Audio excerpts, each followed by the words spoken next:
You're in for another great episode of the podcast, but first, do me a favor and click that subscribe button below, and let's dive in.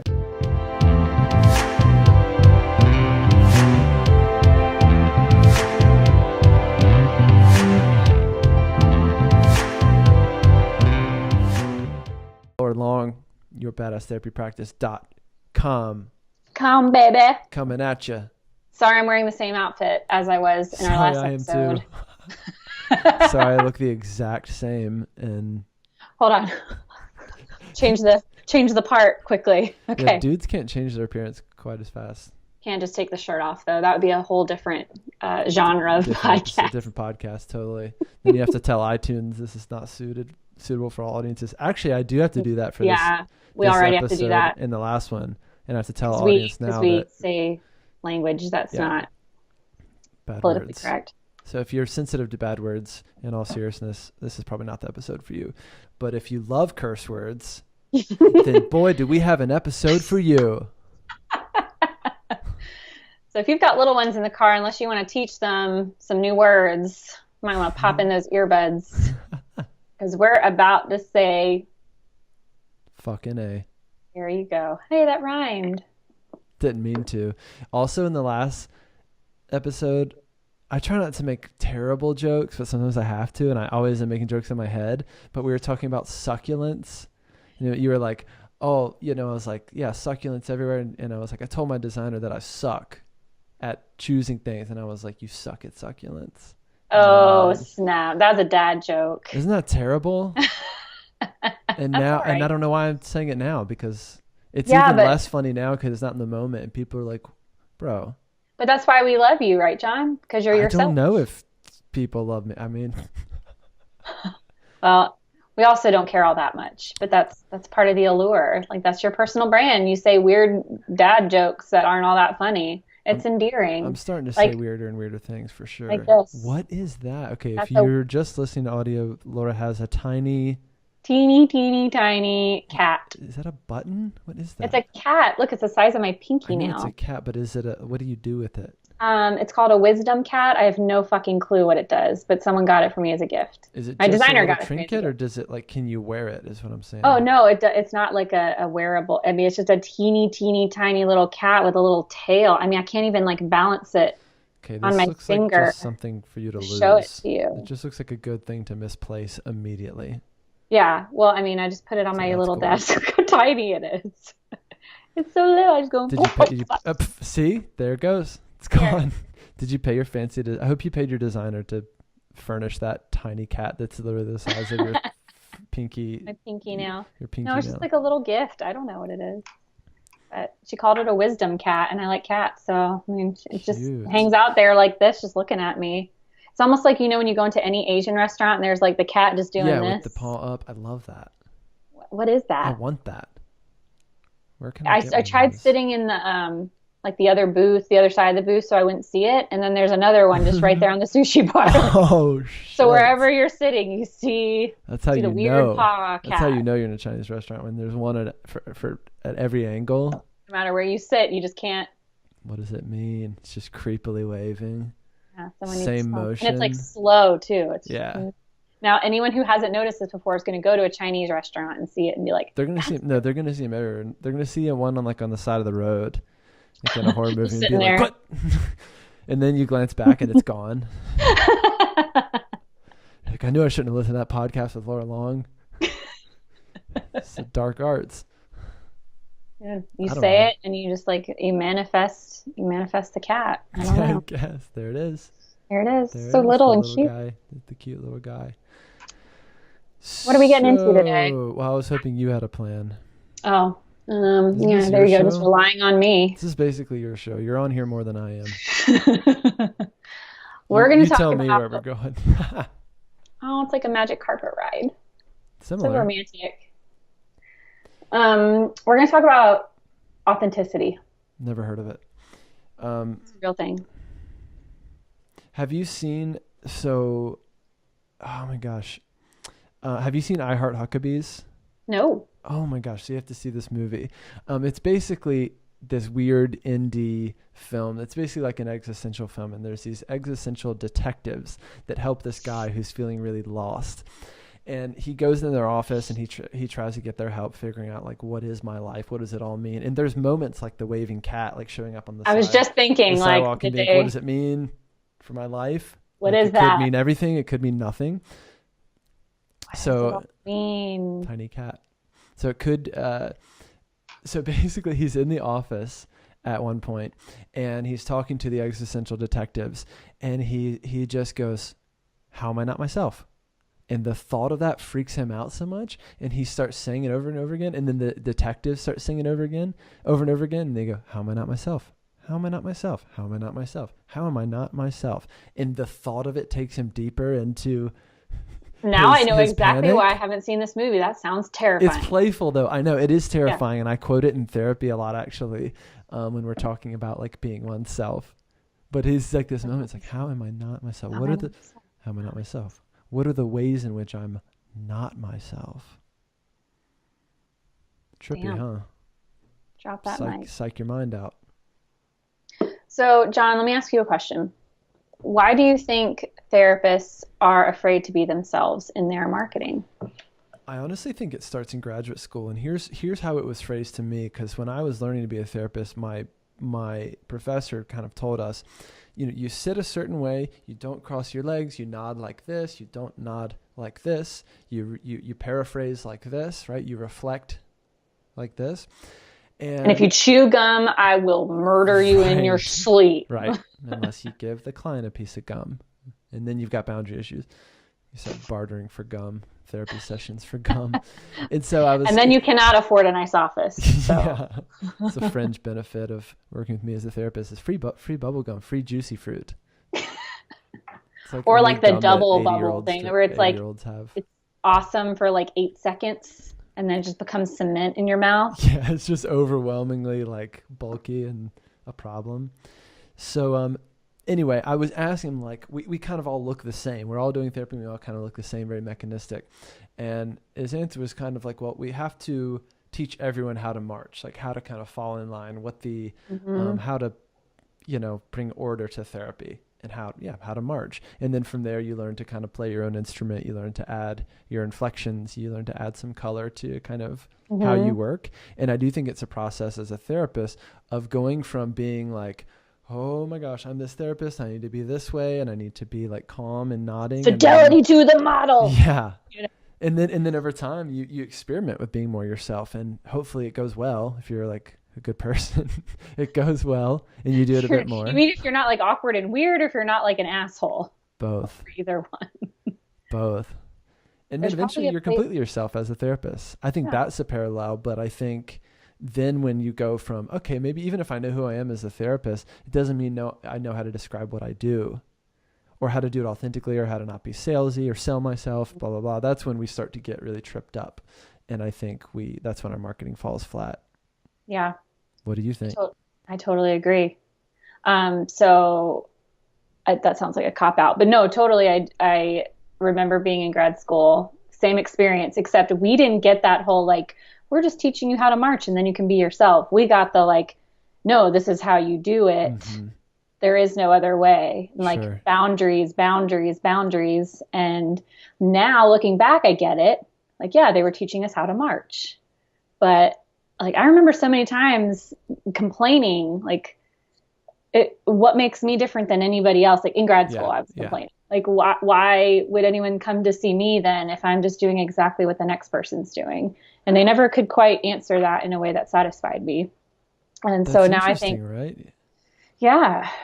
So yeah, I think you're right. Like therapists then when they get into private practice, they don't really know what to do. And then the marketing thing just like blows their fucking mind.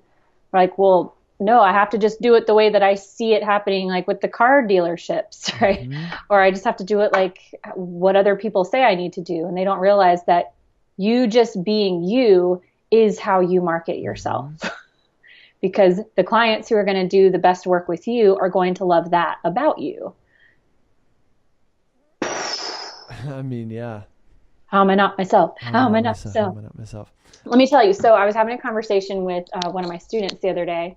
And we were talking about, so she practices in the same city as another well-known therapist. Mm-hmm. And the student I was talking to, like we were talking about the fact that like they both see similar clientele. So her and this other well-known therapist. And I was like, yeah, but you guys are totally different. Like you serve the same population, but I experience you as more of like she's more of a calming, soft Mm-hmm. presence. And I experience you as like an energetic presence. So you two are actually very different. And it kind of blew her mind because she always saw that in herself, like that energized, like excitable personality type. She always saw that as a detriment, like it's a flaw. Whereas the other therapist in her town who's well known and is more like calming and subdued, like she thought that that was who she needed to be. Mm-hmm. And I was like, no, you are already this person. Like you're this energized therapist and you talk fast when you get excited. And you just told me that your favorite clients that you see also talk fast. Like that is who you are. That is your authentic personal brand. Mm-hmm. Why not just let that shine through? Like you don't need to be the subdued, super calming therapist. Those who want that person are going to go to her. And those who want more like what you do, they're going to want you. So be more of you. And that was like, oh my gosh. Huge. So there's one example. I mean, so I'm quite into category design. You know what category design is? Basically, it's a marketing concept. But basically, so rather than try to compete for like the number 2 slot in a category that's already owned, you should essentially create your own category, right? So I've heard you talk about this before. yeah, I'm so into this. Obviously, it's Yeah, not you my are. idea. I'm not that smart, but I'm into it and I'm preaching the good word. So the example would be like Keurig is a category that's already owned, right? Keurig is the little pods that make coffee, right? So there are companies that will go out there and they will compete, and with Keurig, they will try to knock Keurig off the top, but they can't because it's already Owned. It's already owned. That category is already owned. That word is already a noun or whatever. Is noun the right word? Yeah. So Yeah, like the next step Kleenex. up is when you become a verb, like Google. Yeah, like Keurig it. Google it. I'm going to just Keurig it. Not yet. We're not there yet. Not quite there yet. So for her, rather than trying to compete for the number 2 slot at best, for being this like top tier calming therapist, super grounded, she should create her own category, right? She should create her own category of like the therapist that talks or is loud or talks fast, and people who like that. The therapist who doesn't just sit on their hands and just nod, right? Yeah, But totally. so it's the same with any market. And I think we spend a lot of time trying to be better than someone who's already owning a category versus just doing different. Yeah. Being And yourself. doing us. Yeah. You do you. Totally. That's the name of this episode. You do you. You do you, brah. I think people will definitely skip this one if that's the title. Yeah. Unless they know we're being ironic, which they might. I hope they do at this point. If they know you, yeah. That's so. That's how I experience you. Really? The sombrero and everything, yeah. Like your dry humor is ironic. Sometimes I've started to have to like give disclaimers to a lot of my jokes, especially on this show, because my tone doesn't change. I just say weird things. Yeah. And I went on this tangent the other day about like, if you're listening and you're a therapist, or maybe you're just a dude. Maybe you're just a dude on the beach. Maybe you're out there just being a dude and you like private practice podcasts. You just stumbled across this podcast for mental health therapists. He's like getting a lot out of it, And I'm like, people, they might think I'm insane, or they might think that maybe they know I'm kidding around. But anyway, I really, I like you and I like hanging out with you because you are yourself. How am I not myself? How am I not myself?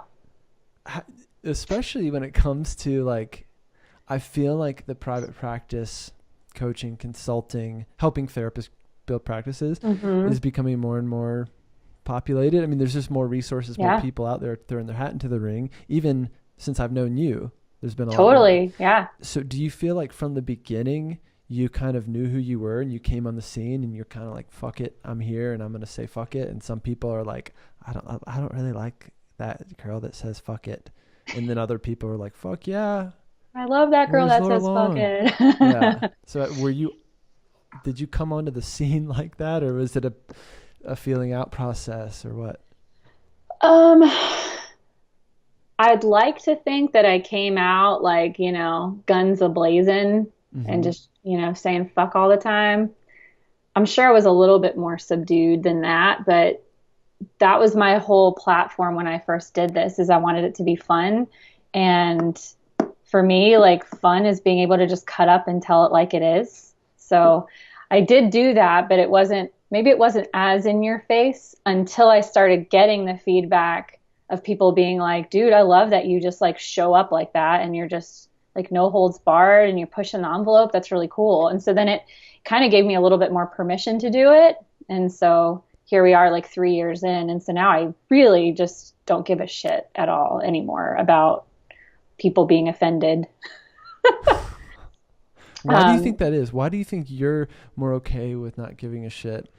Whereas I think a lot of therapists get really caught up, and I'm somewhere in between of like I care what people think, and I tend to be a little more cautious and like I probably want to appeal to too many people, but I forgot my question. I care. I don't care what everybody thinks. I don't care what nobody thinks. I care what the right people think, and the right people are like 4 people in this world, none of who probably follow my shit. One of them sleeps in the bed next to me. So how do I just not care? Man, that's like getting into some existential shit. Yeah. Well, go for it. I don't know. Well, I mean, this is my personality. Like, I guess I've always been a little bit more, I'm like extroverted, a little bit more abrasive, maybe. It's like the New Yorker in me. Get the fuck out of here. Yeah, I was the youngest of 4 and the only girl, so I also had to like basically wear a jock strap just to fit in. To fend for yourself. Yeah, totally. That's why I eat fast, because it would just be like taking off the fucking plate. Wow, that's real. Done. Yeah, it was totally real. Fighting for my life. No kidding. So I think that helped. Maybe it wasn't like this, I always had this like confidence in who I was, but I just like, this is who I am. And when I've tried to be like other people, it felt not good. Do you deal with haters? Do I what with haters? Do you deal with haters? Do you have people who like... Yeah, they're like my favorite. Really? Yeah, I get emails probably once a month or so. I'll get like a really, like someone took some time, man. Like they were up late. Yeah, they were like, like, what do I need? How can I get her to not curse? How can I shame her and let her know how bad this is? And like, she's ruined my life and my existence with her F-bombs. So yeah, I get like one a month, and I usually respond. Do you? What do you say? Anything from like, I'm so sorry that you're having another bad hair day and you decided to put out on a business coach who doesn't hardly read her own emails anymore. Right. Let's see. Sometimes it depends. Like it depends on if they are just like genuinely, this is really offensive and I don't know why you do that. Like help me understand. Like I'll engage in a conversation. But most of the time it's just like you suck and you're a disgrace to our profession or something like really? that. Dang. Yeah.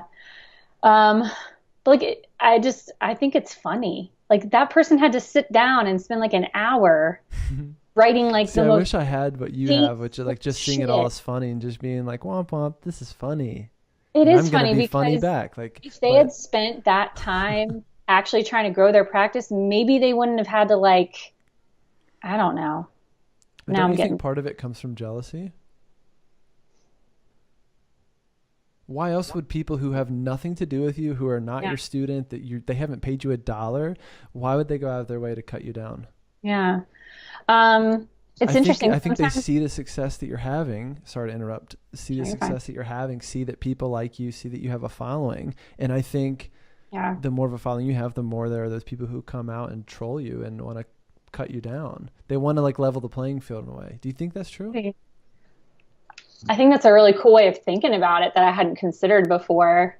I just think they're just anonymous trolls on the internet, and they have nothing better to do. I think that's true. It's like the people. I'm So when always I amazed. fuck with them, it makes it even worse for them, and it 'cause makes it's me their laugh. full-time job. Well, it's like the people. I'm always amazed, like on Yelp or something. The people that go out of their way to write like, a 5-page review about like their milkshake didn't have a straw in it or something, and they freak out on Yelp Like, I'm or so Google sorry your something. life really is that challenging. Yeah, but I like to and I think of it almost like kind of psychodynamically, like something is coming up for this person, like it's a transference issue, or they see themselves in you, or going back to you in particular. I think people probably see someone in you and they have a reaction to that. This is how I process the world. This is just my worldview and how being trained psychodynamically shaped that. So I do think of like not just the behavior, but like what do I represent for that person? What are they playing out with me?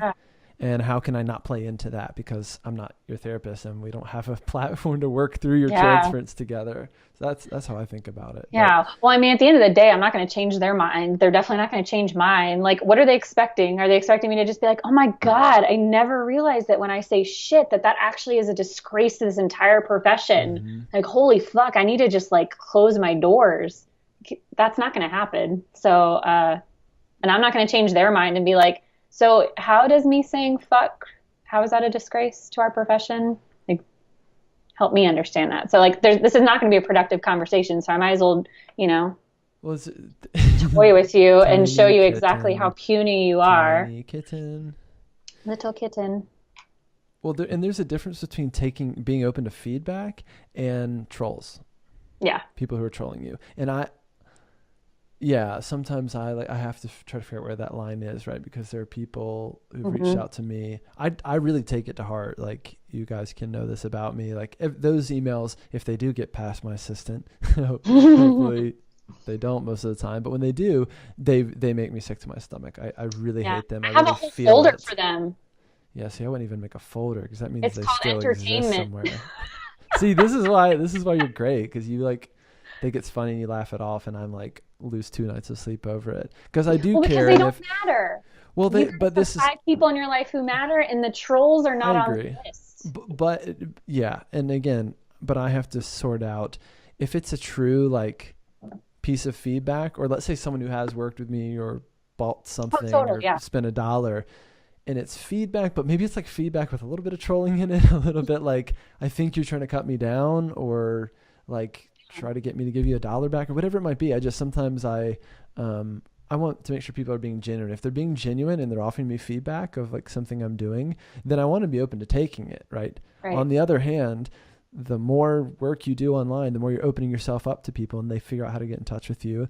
And I think some people just want to cut you down. I really feel that. And I've experienced it a lot more in the past 6 months than ever before. And, Well, let me tell you what. So like for every email I get of someone being like, you fucking suck, and you have a potty mouth, or whatever they're saying, like for every one of those, I get like 50 of people being like, oh my God, thank you so much for this email. This really spoke to me. Or like, thank you. You've helped pave the way for me to be myself and to feel more confident with who I am. And like, I've got purple hair and I don't give a shit. And so I changed my Psychology Today profile instead of it being me in a suit. It's like I get the good feedback too. Great. So that kind of helps recharge me. Yeah. If I got like nothing but just like, you suck after 3 years, I probably would be like, oh man, like I probably need to reevaluate what I'm doing. Yeah. Maybe I do suck. I don't know.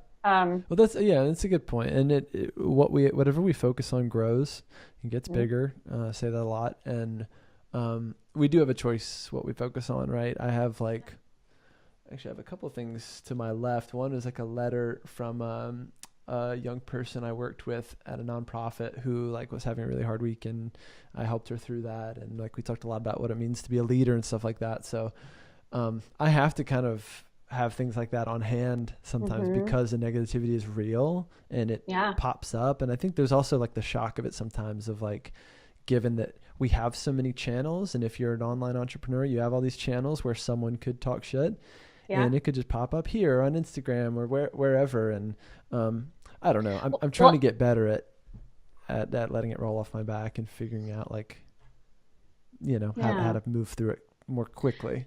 A lot of therapists are like they're probably listening to this or they're watching and they're like afraid of that happening. But that you guys also have to remember that like John and I are in the more like online, Oh, for sure. like our sandbox is pretty big. Yeah, like, yeah. You and I are talking about therapists in their local communities being more open to being authentic and being who they are and letting that part of themselves out instead of feeling like they have to hide behind the facade of whatever they think they need to be, whether that is, oh, I feel like I need to be more subdued and like a calming presence when I really am more energized, or if it's the other way around, like I feel like I have to be this like outgoing extrovert when really like that's not who I am. The possibility of you guys getting haters, right, is much smaller. It's a lot slimmer. Yeah.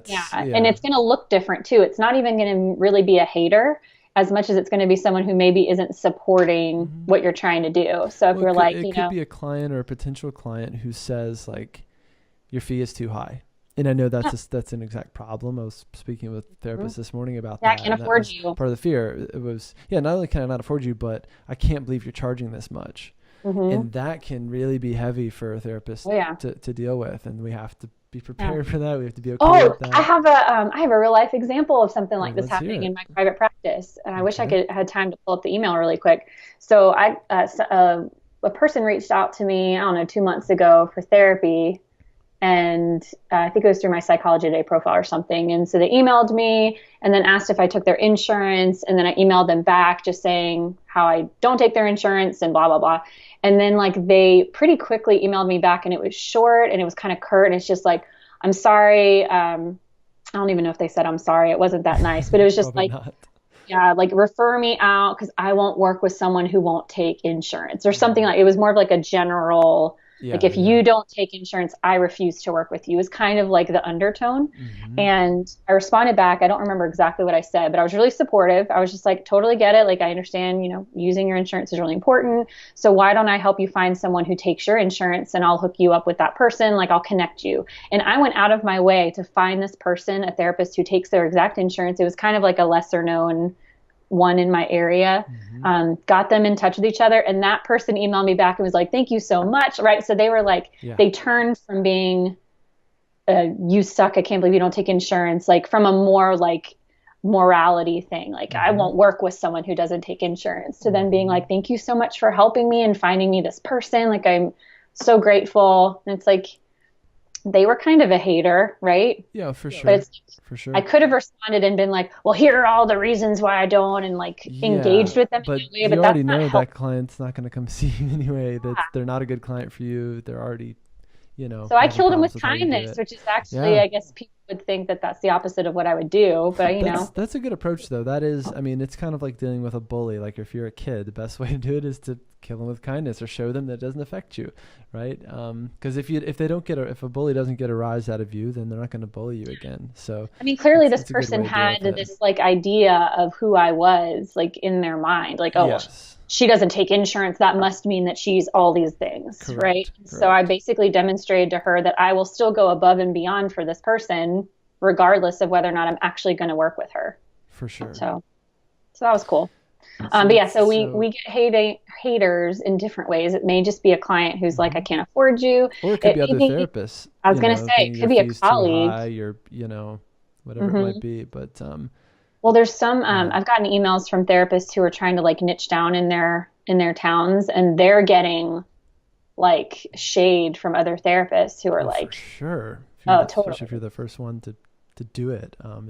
You'll get a lot of shade for being private pay or full fee or whatever. It's real. And at the same time, I'm big on us advancing our profession and doing what works for you and building a business that works for you. So regardless of what that is, like you do you, right? It's up to you. That's the beautiful part about private practice, is you can build a business that's truly yours and that works for you. I think therapists get lost from that very quickly, and they start building the business based on what they think other people want them to do, or what clients say they should do, or what a client says you should charge. It's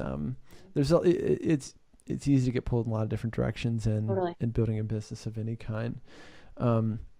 Well, some kind of takeaways from today. Yeah. Be yourself. I'm picturing, that scene from, what was like Aladdin, where the genie becomes a little bee and he's like, be yourself. Oh, that's adorable. If Isn't it so I had cute? like more resources, I'd like splice that into this episode. Be yourself, little kitty. For those listening and not watching, I have my little kitten now. That's My like a little kitten. Everyone's gonna be little wondering what that teeny is tiny little now. ceramic kitten. So take some time to really think about what it is about you that your clients have maybe already given you feedback on. So maybe you have clients who say, man, you are so, Why did they choose you in the first place? Yep. yeah, like I've had the feedback that clients like that I'm really down to earth and I don't beat around the bush. I'm just pretty straightforward and direct. Some people would not like that, right? But that just means I'm not the therapist for them. It doesn't mean that I need to change that about who I am. Yeah, you can't but it's bend and flex to be everything for everyone. Yeah. Yeah. Yeah, I'm talking to you, John, where you're like, working on sometimes with a guest, but not all the time. Well, that is like, I feel like, our ability to kind of be chameleon, like it's a lot of therapists have that trait in them. And it can take you far as a therapist because you can match someone. But again, like mimosas, there's the baby. difference between like having matching someone or matching their energy or their vibe or whatever versus completely losing yourself in the process, I guess. Totally. So. Yeah. So like in the therapy room, like being able to match and reflect and mirror the energy in the room. That's totally different than like changing who you are as a person or how you market your practice based on what you think other people would want to hear. It's more about like, how do you attract your people and repel everybody else? That's it. That's the one. So think about already. We talked about this. We talked about in a previous episode for copywriting. For you all curious, basically how to write copy that will attract the right people and repel the rest. So check that out if you want to hear us going more into depth about what this looks like in action with your copy, just as one example. But otherwise, look for opportunities to be more yourself or surround yourself with people where you feel like you can really be yourself and don't let the haters get to you. Yeah, because haters gonna hate. Make yourself a little folder. Make a craft out of it. Folder. Yeah. Hater scrapbook. Well, Laura Long, it's been a blast once again. Always. Thank you for being here. Thank you for existing in your world. Yeah, Thank you for letting me pitch a tent outside your yard. I hope your partner was cool with that. Yeah, no, not creepy at all. Thanks for the coffee too. No problem. It was really nice. This morning was cold. Yeah, no worries. How can people find out about you? How can they get in touch? They can come play on Facebook if they want. Facebook.com/Your Badass Therapy Practice. That's just my little personal page, and I post all kinds of fun little tiny ceramic cat videos and shit. But if you want to actually learn about how to build and grow a badass therapy practice, go to yourbadasstherapypractice.com. I've got a course coming out. I'm not sure when, in regards to when this podcast is being released, but twice a year. Cool. My 8-week flagship program. Super pumped about it, and it'll be coming out in August. Love it. Laura Long, thanks for being here. You're a good friend and a good person. I appreciate you a lot. Thank you. You're okay yourself. Appreciate that. Thanks, John. See you next time. All right, I hope you enjoyed today's episode. Do me a favor, click that subscribe button below and stay tuned for the next video coming up.